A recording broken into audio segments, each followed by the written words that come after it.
morning and welcome to Rhythm English. I am Prato Sharma and you are watching News Flash.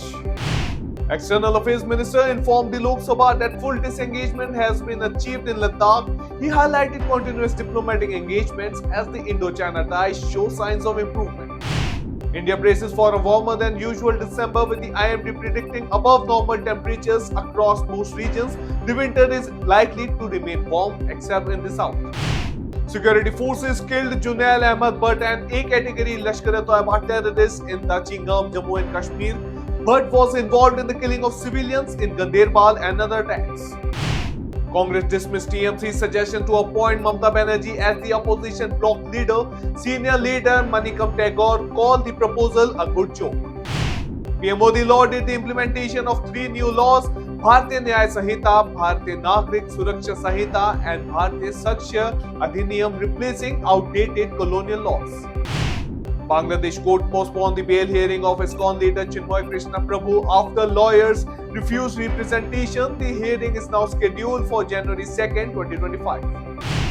Priti Patel raised concerns over the violence against Hindus in Bangladesh in the British Parliament. She urged the UK government to ensure robust measures to protect minorities.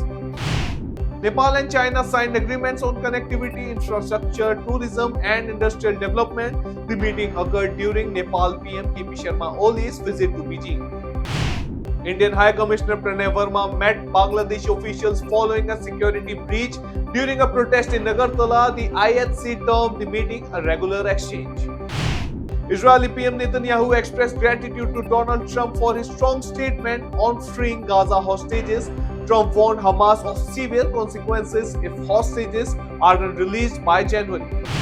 An intelligence report revealed competition among Islamist groups like Jamaat-e-Islami and HUJIB fueling violence against Hindus.